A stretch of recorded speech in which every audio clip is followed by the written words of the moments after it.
Pernahkah kamu membayangkan sebuah perang besar yang tidak terjadi di bawah teriknya matahari, melainkan hanya diterangi oleh ribuan obor yang menyala di tengah malam buta? Bayangkan kekacauan, ketakutan, namun juga keberanian yang luar biasa ketika ribuan pedang beradu hanya bermodalkan cahaya api yang bergoyang tertiup angin. Inilah kisah Battle of Torches atau Perang Obor yang terjadi pada tahun 1583. Sebuah momen langka dalam sejarah militer dunia dan sejarah Islam, di mana pasukan Utsmani menunjukkan keteguhan iman yang tak tergoyahkan di tengah kegelapan yang mencekam.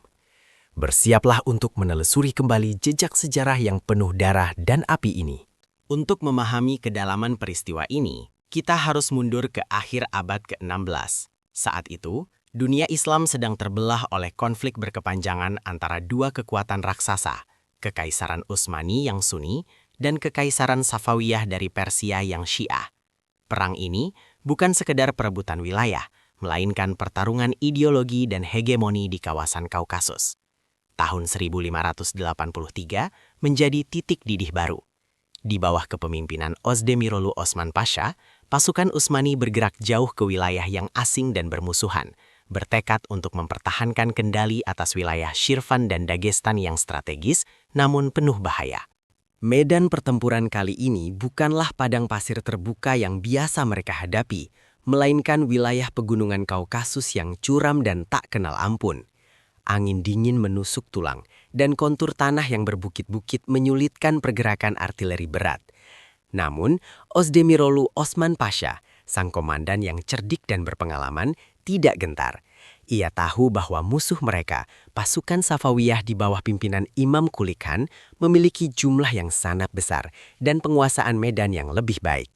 Meski demikian, semangat jihad dan kesetiaan kepada Sultan membuat kaki-kaki para prajurit Utsmani tetap melangkah maju, menyongsong takdir mereka di lembah Bashtepe. Pertempuran pecah saat matahari masih tinggi. Dua gelombang manusia saling menghantam dengan kekuatan yang menggetarkan bumi.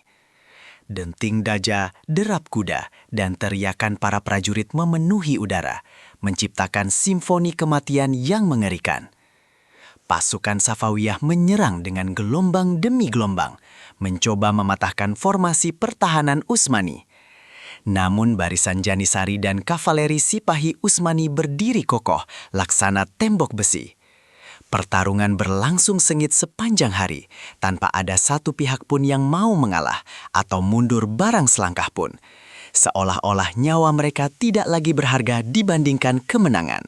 Dalam tradisi perang masa lalu, pertempuran biasanya akan berhenti sejenak ketika matahari mulai terbenam, memberikan kesempatan bagi kedua belah pihak untuk beristirahat, merawat yang terluka, dan menyusun ulang strategi. Namun, hari itu di Bashtepe, sejarah mencatat anomali yang mengerikan. Nafsu untuk menang dan intensitas kebencian di antara kedua kubu begitu besar sehingga senja tidak mampu mendinginkan suasana. Langit berubah menjadi merah darah, seolah mencerminkan banjir darah di bumi. Tetapi pedang-pedang itu tidak juga disarungkan.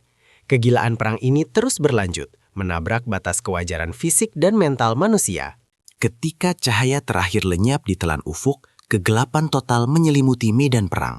Ini adalah momen paling kritis. Tanpa teknologi penglihatan malam, bertempur dalam gelap adalah bunuh diri.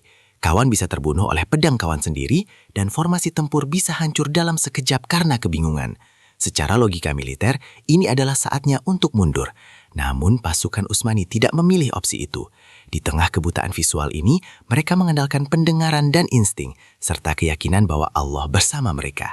Tapi bertarung dalam gelap gulita tidak mungkin dipertahankan lama tanpa risiko kehancuran total. Dan disinilah momen legendaris itu terjadi.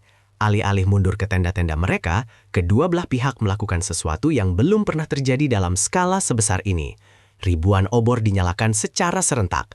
Api-api itu menjalar dari satu tangan ke tangan lain, mengubah malam yang gelap gulita menjadi siang yang remang-remang dan menakutkan.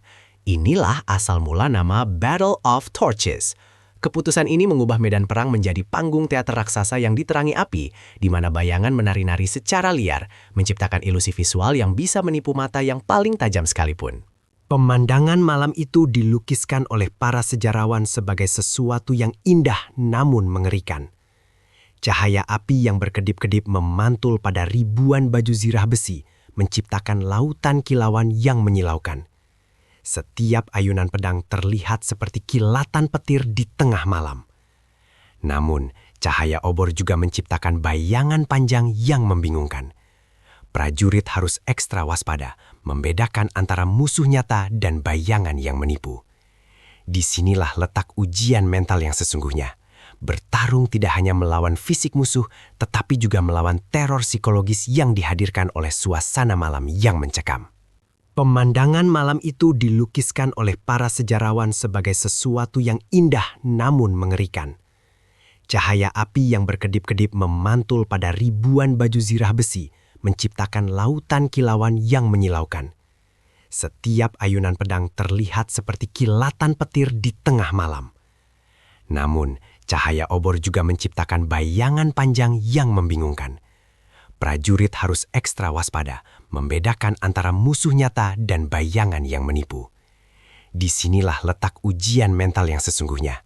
Bertarung tidak hanya melawan fisik musuh, tetapi juga melawan teror psikologis yang dihadirkan oleh suasana malam yang mencekam. Di tengah kekacauan yang diterangi api ini, sosok Osdemirolu Osman Pasha berdiri tegak laksana karang. Sebagai Grand Vizier dan komandan tertinggi, ketenangannya menjadi sumber kekuatan bagi pasukannya. Ia tidak hanya duduk di tenda komando, tetapi turun langsung mengatur strategi, memastikan bahwa cahaya obor dimanfaatkan untuk keuntungan posisi Utsmani. Karismanya membakar semangat juang para prajurit, mengingatkan mereka bahwa mereka tidak sedang bertarung sendirian, melainkan membawa panci Islam dan kehormatan kekhalifahan di pundak mereka. Apa yang membuat pasukan Utsmani mampu bertahan dalam kondisi se-ekstrim ini? Jawabannya bukan hanya pada kekuatan fisik atau kecanggihan senjata, melainkan pada kekuatan ruhiyah. Di sela-sela desingan peluru dan sabetan pedang, kalimat thoibah dan takbir terus menggema, bersahutan dengan suara ledakan meriam. Bagi mereka, malam itu adalah ujian keimanan.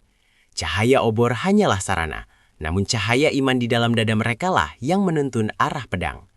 Mereka percaya bahwa kemenangan dan kematian adalah dua bentuk kebaikan yang sama-sama mulia di sisi Allah.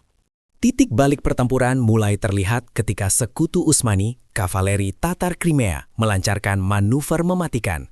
Dengan kecepatan kuda-kuda mereka yang legendaris, mereka menerobos sayap pertahanan Safawiyah. Panah-panah mereka melesat menembus kegelapan, mencari sasaran dengan akurasi yang mematikan. Kehadiran mereka memecah konsentrasi musuh yang sudah kelelahan. Pasukan Safawiyah yang awalnya jumawa dengan jumlah pasukan yang besar mulai goyah. Cahaya obor kini menyingkap kepanikan di wajah-wajah pasukan musuh yang mulai kehilangan formasi tempur mereka. Pertempuran yang seolah tanpa akhir itu akhirnya bertemu dengan takdirnya saat fajar mulai menyingsing. Cahaya matahari perlahan menggantikan cahaya obor yang mulai meredup dan mati. Sinar pagi itu menyingkap pemandangan yang sesungguhnya dari apa yang terjadi semalam. Padang Bashtepe telah berubah menjadi lautan jasad. Keheningan pagi yang mencekam perlahan menggantikan gemuruh perang. Para prajurit yang masih berdiri menatap sekeliling dengan tatapan kosong namun lega, menyadari bahwa mereka telah berhasil melewati malam terpanjang dalam hidup mereka. Saat matahari naik lebih tinggi, jelaslah sudah siapa pemenangnya. Pasukan Safawiyah yang tersisa terpaksa mundur dalam kekalahan yang memalukan, meninggalkan ribuan rekan mereka yang gugur dan perlengkapan perang yang berharga. Kemenangan Utsmani di Perang Obor ini adalah kemenangan mutlak. Strategi berani untuk terus bertempur di malam hari, dipadukan dengan disiplin baja dan keyakinan spiritual, telah membuahkan hasil. Ini bukan sekadar kemenangan militer, ini adalah bukti keunggulan mentalitas pantang menyerah yang dimiliki oleh pasukan Utsmani pada masa kejayaannya. Kemenangan dalam Perang Obor memiliki dampak strategis yang sangat besar. Peristiwa ini mengamankan kekuasaan Utsmani atas wilayah Kaukasus selama beberapa dekade berikutnya, dan mematahkan ekspansi Safawiyah ke arah barat. Lebih dari itu, kisah ini terukir abadi dalam catatan sejarah sebagai salah satu pertempuran paling unik dan dramatis. Ia mengajarkan kita bahwa dalam situasi yang paling gelap sekalipun, ketika mata tidak lagi bisa melihat jalan, keberanian dan keimananlah yang menjadi penerang sesungguhnya.